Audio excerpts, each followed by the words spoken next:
सुस्वागतम। पुस्तक लोकार्पण कार्यक्रम में आपका स्वागत है। नमस्कार, आप सभी मित्रों का, प्रियजनों का स्वागत है मेरे यहाँ पर छोटे से घर में। और आपके शुभ चरण पड़े हैं तो मैं बहुत भाग्यशाली हूँ। और नए साल में आप लोगों से मिलना हुआ। नारी अभिव्यक्ति मंच पहचान के तत्वावधान में हम सब लोग यहाँ मिल रहे हैं, बहुत ही हर्ष का विषय है। और ये एक बड़ी इनफॉर्मल सी हमने मीटिंग रखी थी, लेकिन अब ये फॉर्मल हो गई क्योंकि हम लोगों ने तय किया कि हम लोग मिलेंगे भी, बातचीत भी करेंगे। और हमारे फरीदाबाद से 5 संकलन आ रहे हैं, ये बहुत खुशी की बात है। तो 5वां संकलन हम चाह रहे हैं कि अपने मित्रों के साथ ही बैठ के यहाँ पर उनका लोकार्पण करें। तो मैं चाहती हूँ कि धन्यवाद। मैं चाहती हूँ सबसे पहले दीदी सुदर्शन रत्नाकर दीदी यहाँ आए मंच पे, जो संरक्षक हैं हमारी पहचान संस्था के, तो सभी को मालूम ही है हमारे लोगों को। और की पहचान भी है। पहचान है, बिल्कुल बिल्कुल पहचान है। और मैं अपनी यहाँ पहचान के अध्यक्ष कमल कपूर जी दीदी का स्वागत करती हूँ, वो आए और अपना स्थान ग्रहण करें। और अब मैं अंजू दुआ जैमिनी और इंदु गुप्ता जी का भी स्वागत है कि जिन जिन के संकलन हैं वो समारोह में आए आगे और अपनी उपस्थिति दर्ज कराएं। और सभी मित्र हमारे बीच में जो हैं, बहुत ही प्रबुद्ध लोग आए हुए हैं, उन सबका स्वागत है।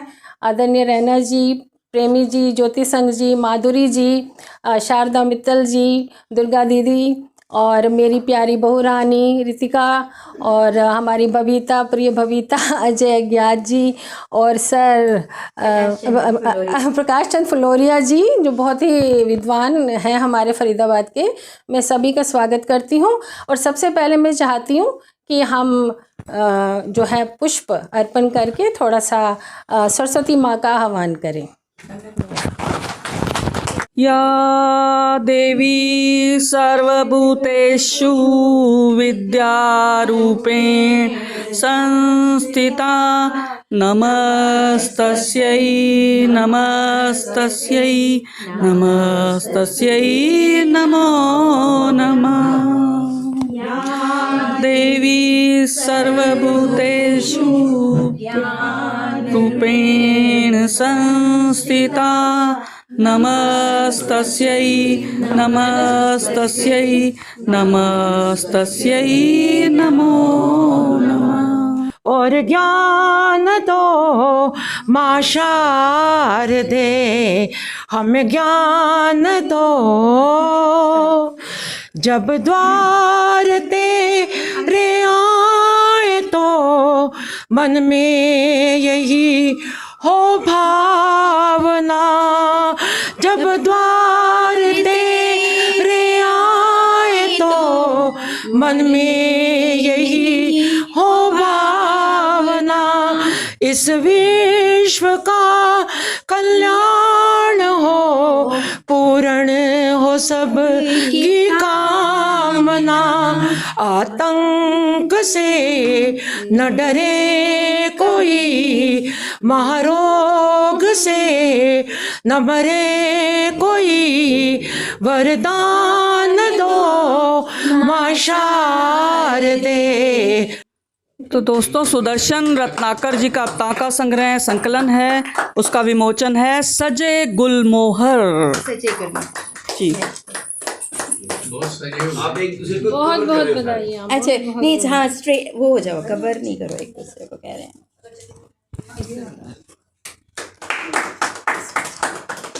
हम डंडियों के पथिक, ये उनका लघु कथा संग्रह है। 225 लोगों की इसमें शामिल हैं। लघु कथाकार इसमें शामिल हैं। अंतर्राष्ट्रीय लघु कथा संकलन है राष्ट्र के। और तप्ती पगडंडियों के पथिक लघु कथा संग्रह, इसमें ये संकलन है ये, और इसके संपादन किया है कमल कपूर जी ने। बहुत बहुत बधाई कमल जी को, बहुत बहुत बधाई।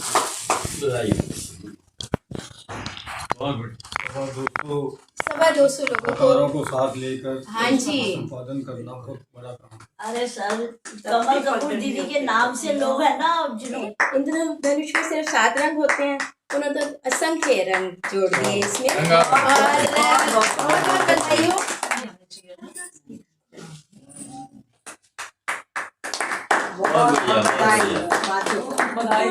अगली कड़ी में डॉक्टर इंदु गुप्ता द्वारा संकलित दोहा संग्रह मन का फेरते, ये एक संकलन है।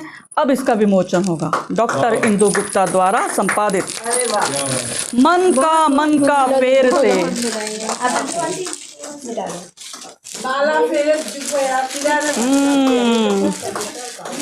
जैसी भी हालत में दोहा संकलन।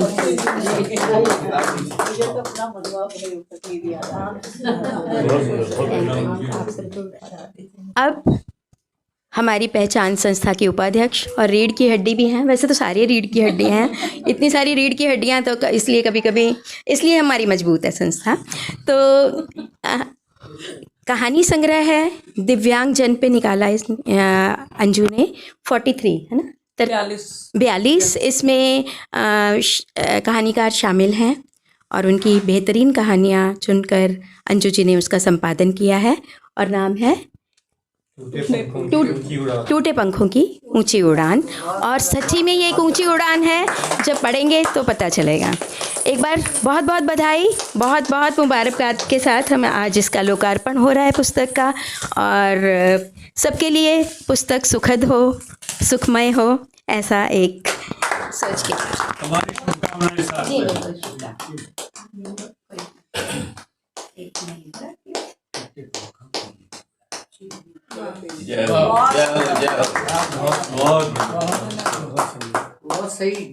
सच्चे गुलमोहर। सभी विद्वजनों को मेरा प्रणाम। एक दिन अचानक ही कमल जी का फ़ोन आता है कि हम ऐसा कुछ सोच रहे हैं संकलन निकालने के लिए, और आपके हिस्से में आता है तांका संग्रह है। तांका संग्रह है।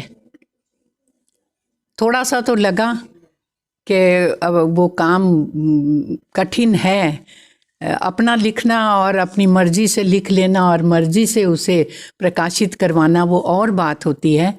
संपादन करना, क्योंकि उससे पहले मैं 2 बार हरिगंधा का संपादन कर चुकी थी, हाइकू संग्रह और विशेष महिला अंक। तो सोचा चलिए कोई बात नहीं, करते हैं।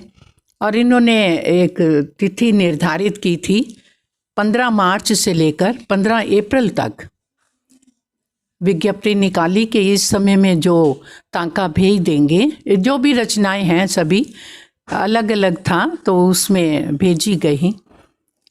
उसी दिन से कुछ तो इतने तैयार थे कि 16 मार्च 17 मार्च से ही तांका आने शुरू हो गए। और कईयों को मैंने फ़ोन किया स्पेशल, लेकिन उनकी तो ओर से ये हुआ कि तांका नहीं लिखते हैं।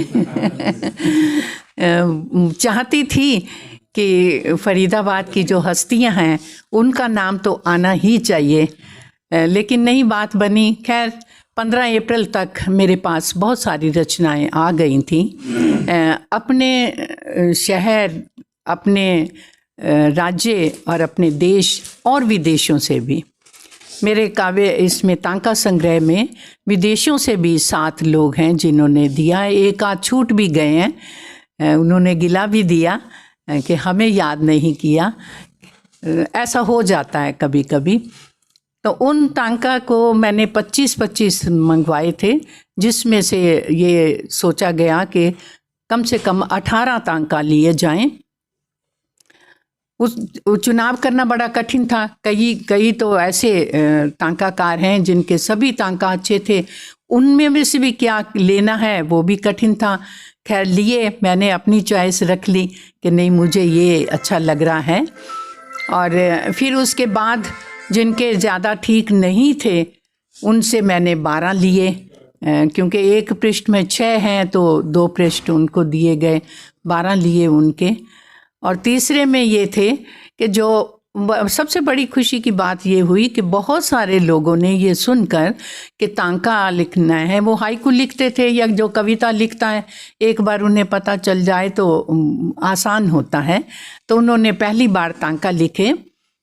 उनका प्रयास अच्छा था और बड़ी खुशी की बात बड़ी मैंने खंड बनाए। पहला खंड था उसमें सुयश स्मृति सम्मान, जो अभी पिछले 5 सालों में हमारे भगीरथ प्रयास से लघु कथा की गंगा को साहित्य सागर के में लाने वाले या भारत की धरती पर लाने वाले जो जा चुके हैं कार्य करके, उन पांच को पहले खंड में शामिल किया। दूसरा खंड को नाम दिया पहचान पदाधिकारी। उसमें हम 5 जो आपके सामने बैठे हुए हैं, हम 5 की लघु कथाएं। फिर तीसरा खंड दिया प्रेरक पथ प्रदर्शक। प्रेरक पथ प्रदर्शक में अन्य शेष 27 लघु कथाकार जिन्होंने बहुत मेहनत की है, दिन रात मेहनत की है लघु कथा के लिए, उनके नाम है 27। उसके बाद में जो 14 रत्न, जो लघु कथा रत्न अलंकरण जिनको सम्मान दिया है, उन 14 की लघु कथाएं हैं। उसके बाद में जो अंतिम खंड है प्रबुद्ध हस्ताक्षर, उसमें शेष जितने भी लघु कथाकार हैं, जो अभी मेरे को एग्जैक्ट संख्या नहीं पता है, तो उनको दिया। और मैं सबके लिए तहे दिल से, मतलब तहे दिल से भी, अगर कुछ एक होता है ना मन, अंतर्मन, आत्मा, अंतरात्मा, इन चारों को मिला लो, इन सबको मिला के मैं इसमें जो भी शामिल हैं उन सबको मैं धन्यवाद देती हूँ, साधुवाद देती हूँ, जिन्होंने तप्ती पगडंडियों के पथिक हैं ये सारे के सारे। वो नाम मैंने इसलिए इसको दिया तप्ती पगडंडियों के पथिक।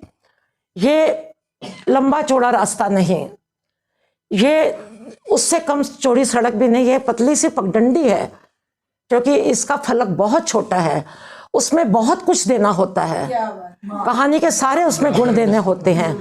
तो वो अगर काम कर रहे हैं ना, तो मुझे लगता है कि लघु कथा लिखना कहानी लिखने से भी अधिक कठिन है। तो ये जो मेरे तप्ती पगडंडियों के पथिक है ना, इनको मैं सैल्यूट करती हूँ, और इन्होंने मुझे कितना सहयोग दिया। अगर मैंने किसी को ये कहा कि आपकी लघु कथा मेरे को इसमें थोड़ी कमी नज़र आ रही है, आप कृपया इसमें अगर ये चेंज कर सकें, उन्होंने किया। और फिर भी मैं संतुष्ट नहीं हुई, मैंने फिर कहा तो फिर उन्होंने किया। मैं किसी का भी नाम नहीं लूँगी, पर मुझे सबने बहुत सहयोग दिया, बहुत सहयोग दिया। और मैं इससे अधिक कुछ नहीं कहूँगी। शेष जो कुछ कहूँगी जब लघु कथाकारों को सम्मानित करूँगी, आप सबको बुलाऊँगी, शेष तब कहूँगी। और धन्यवाद। मित्रों, आज मेरा एक सपना पूरा हुआ है जो मैं बहुत समय से देख रही थी, और मेरे मन में एक इच्छा थी कि मैं क्योंकि मुझे कविताओं से बहुत प्यार है, बहुत ज़्यादा प्यार है।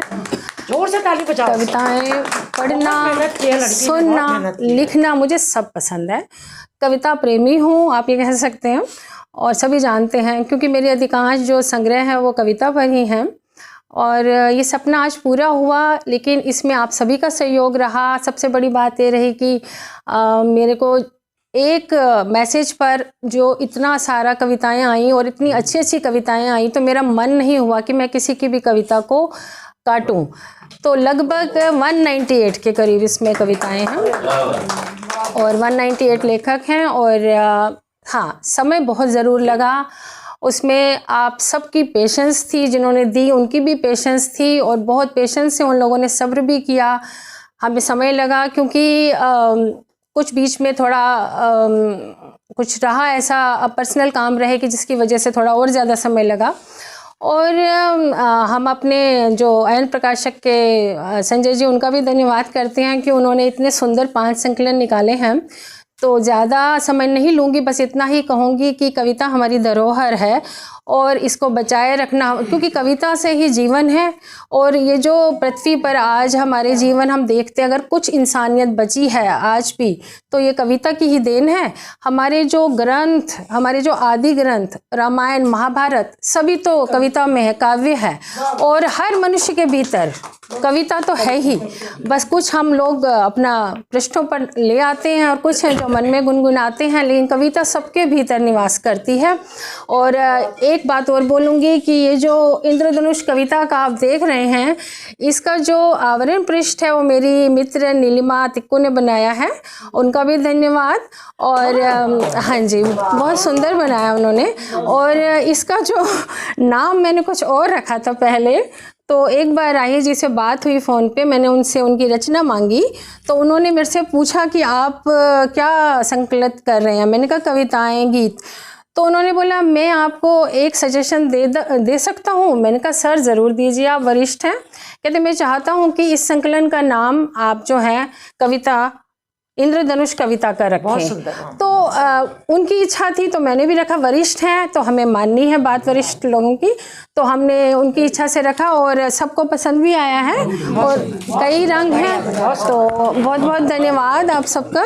और आशा करती हूँ कि क्योंकि संकलन है वो थोड़ा हैवी है और उसकी प्रतियां कम ही मिली हैं, तो सभी पाठकों लेखकों से अनुरोध है कि जो हमने इतनी मेहनत करी है उसको अंजाम तभी मिलेगा जब आप प्रकाशक से लेंगे, वो डिस्काउंट भी देंगे आपको, उनसे लेंगे और इसको पढ़ेंगे, तभी हमारी जो मेहनत है वो सफल होगी। अमेज़ॉन पे भी है, लेकिन इतना सब होने के बाद भी मैं कहूँ तो दोहा मेरी सबसे प्रिय विधा नहीं रही।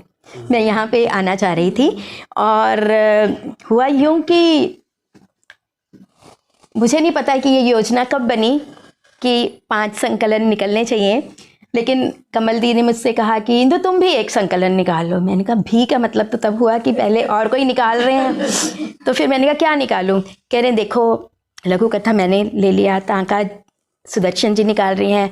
मैंने कहा कहानी अंजू निकाल रही हैं। कविता जो मुझे थोड़ा बहुत लिखना आता है हल्का फुल्का, तो कह रही हैं वो आशमा जी निकाल रही हैं। तो मैंने कहा मैं तो वो कहती हैं कि देख लो तुम दोहा निकाल लो। तो दोहा संकलन मैंने कहा कितने लोगों को शामिल करना? कह रही 108 तो करेंगे ही ना।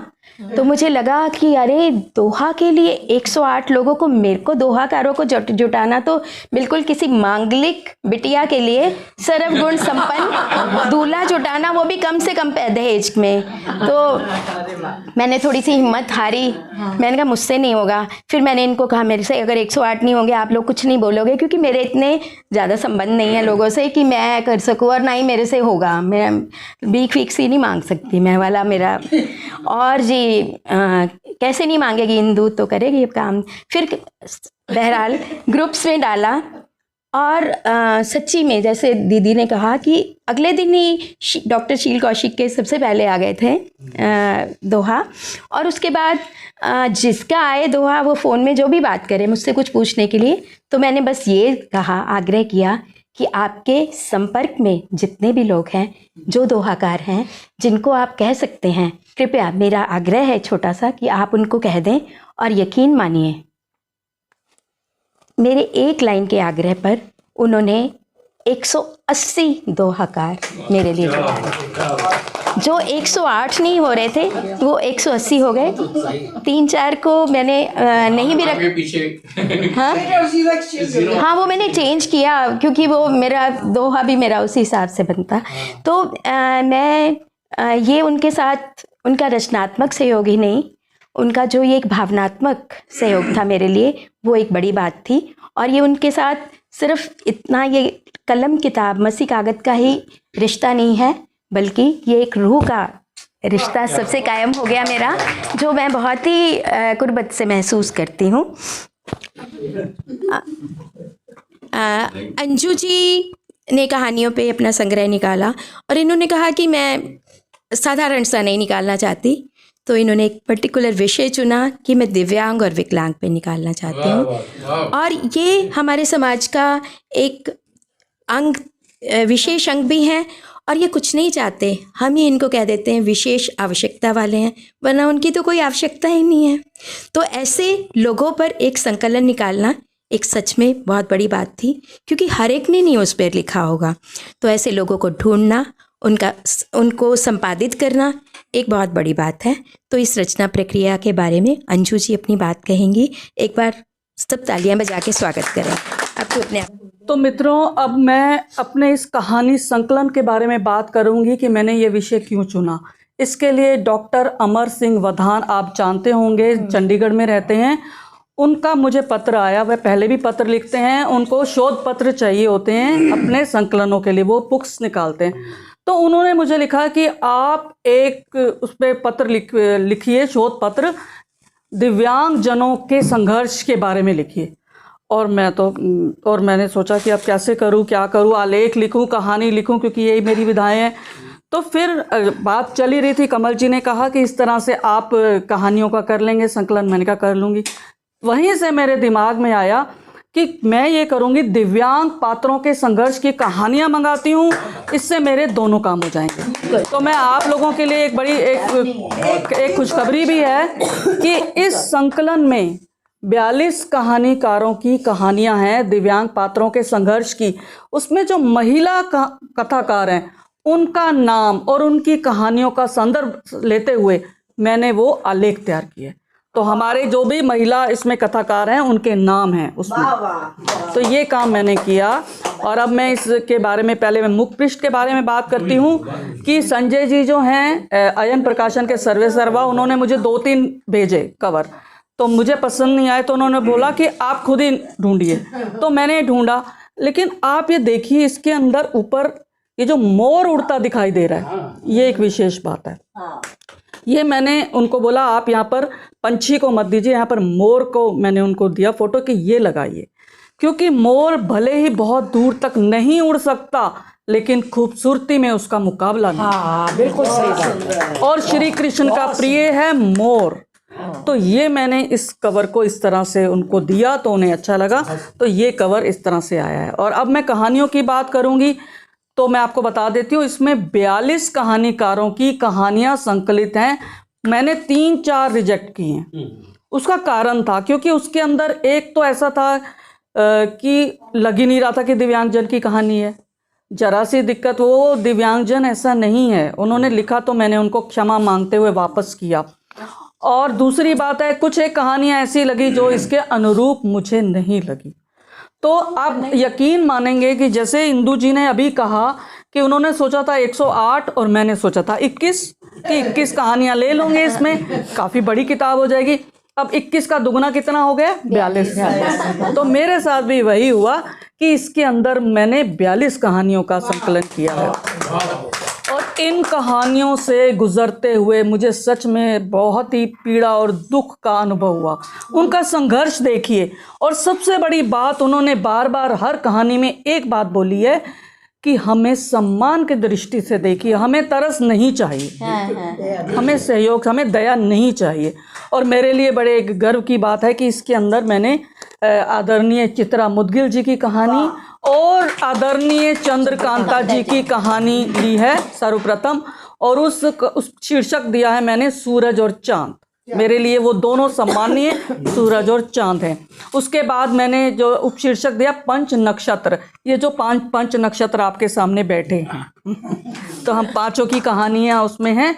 और उसके बाद चमकते सितारे, जो बाकी लोग हैं उनकी कहानियां वो चमकते सितारे हैं। हम सभी लोग साहित्यकार जो भी हैं, मुझे लगता है कि शायद वो सभी चमकते सितारे हैं, क्योंकि हम लोग एक दिशा देते हैं समाज को। तो बस मुझे इतना ही कहना है कि ये जो कहानियां हैं, मैं चाहती हूँ कि आप अमेज़ॉन से भी खरीद सकते हैं, क्योंकि इसकी कुछ ही प्रतियां आई हैं जिन लोगों की कहानियां हैं। ये सबसे बड़ी बात यह है कि इसको पढ़ने से ये जो हमारे दिमाग में, जो हमारे दिमाग बंद हैं, लोगों के दिमाग बंद हैं, वो खुल जाएंगे। इसमें ऐसी ऐसी कहानियां हैं कि मेरे भी रोंगटे खड़े हो गए उनको पढ़ के, कि वो कैसे जीते हैं और कैसे संघर्ष करते हैं। ये अनुभव करने की बातें हैं। इसमें कोई आपको मज़ा नहीं मिलने वाला। इसमें आपको एक नई दृष्टि मिलेगी इन कहानियों में। समाज की सबसे बड़ी बात है, समाज की सोच में बदलाव आएगा इससे, जो हम लोगों ने उनको हाशिए पर रखा है। तो बस मेरी यही गुजारिश थी और मुझे यही कहना था कि इस तरह से ये पुस्तक का एड्रेस भी डाल देंगे, है ना? हाँ, तो डायरेक्ट अयन से भी खरीद सकते हैं और अमेज़ॉन से भी खरीद सकते हैं। अयन वाले आपको डिस्काउंट ज़्यादा डिस्काउंट दे रहे हैं जी। कंपैरेटिवली। तो धन्यवाद दोस्तों। तो मुझे लगता है कि हम 5 ने जो संकलन निकाला है उसके बारे में आप सभी को जानकारी मिल गया। धन्यवाद। पुस्तक लोकार्पण के बाद काव्य गोष्ठी का आयोजन किया गया, जिसमें सभी कवि कवित्रियों ने अपनी कविताएं सुनाई। तो ये कार्यक्रम बेहद सफल रहा, पुस्तक लोकार्पण और काव्य गोष्ठी। तो दोस्तों, मुझे उम्मीद है आपको ये कार्यक्रम पसंद आया होगा। अगर आपको पसंद आया तो कृपया लाइक, कमेंट करें और शेयर भी कीजिए। और ऐसे ही कार्यक्रम लेकर मैं आपके पास आती रहूँगी और आप इसको लाइक करते रहें, इस YouTube चैनल के साथ जुड़े रहें। मेरी यही आकांक्षा है, यही आपसे प्रार्थना है। तो देखते हैं दोस्तों, आगे देखिए, आगे जो महानुभाव हैं उन्होंने अपनी अपनी बात रखी, जो मंच पर आसीन थे। अपनी पूरी कहानी है इसमें, अपनी पूरी कहानी है इसमें, जिंदगी की फजल लिख रहे खूबसूरत। शुक्रिया। मेरी कहाँ बिसात कि मैं शेर कह सकूं, मेरी कहाँ बिसात कि मैं शेर कह सकूं, होती है अपने आप ही आमद कभी कभी, होती है अपने आप ही आमद कभी कभी। एहसास अपनी रूह के चरखे पे काट कर, क्या बात है, एहसास अपनी रूह के चरखे पे काट कर पहनाता हूँ ख्याल को अल्फाज का लिबास। बहुत बढ़िया। ख्याल को अल्फाज का लिबास। पूरा आत्मकथ्य। कुछ शेरों सुनने की, न छापो तुम किताबों में बिना सर पैर की बातें। ये तो बहुत ये किताबें उनके लिए नहीं है, लेकिन बहुत आज के कर रहे हैं, हम भी उसमें शामिल रहे हैं। हो गए। न छापो तुम किताबों में बिना सर पैर की बातें, तुम्हारे शौक की खातिर शजर को कटना पड़ता है।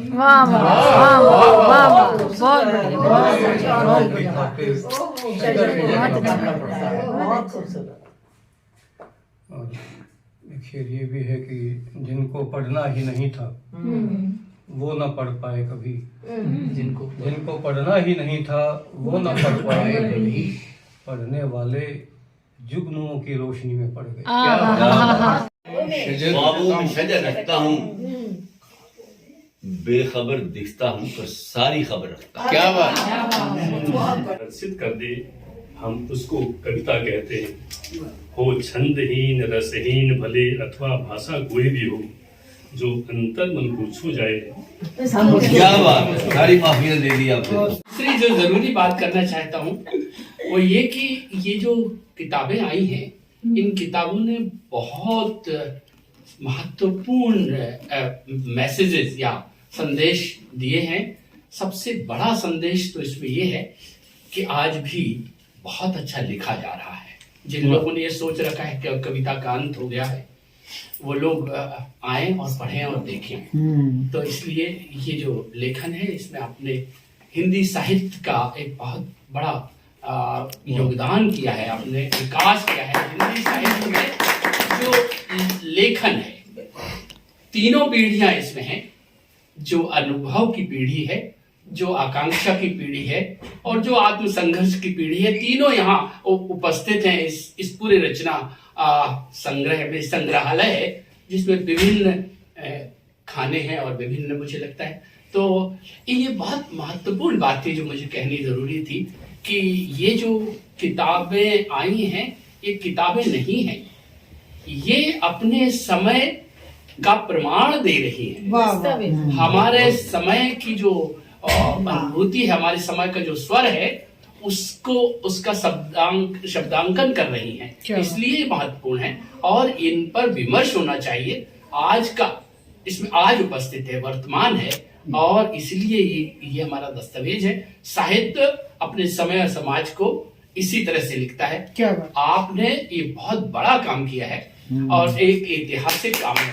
कम से कम हरियाणा में, फरीदाबाद में इतनी रचनाशीलता के प्रति आग्रह है, ये बहुत बहुत सुखद भी है और आनंददायक है। हम सबके लिए भी एक अनुकरणीय है। मैं वातावरण को और साहित्य को समृद्ध बनाया इस रूप में कि जो उत्सव मूर्तियां हैं 5 आज के इस कार्यक्रम की, उनको मैं बहुत बहुत हृदय से धन्यवाद और आभार व्यक्त करता हूँ। बहुत बड़ा काम किया आपने, एक ही विधा में नहीं बल्कि कविताओं की जो अलग अलग विधाएं हैं उसमें भी, और साथ में लघु कथा का जो विशेष रूप से ये संग्रह आया है। फूल की परिभाषा यही है कि उसकी खुशबू आदमी को लोहा होने से बचाती है।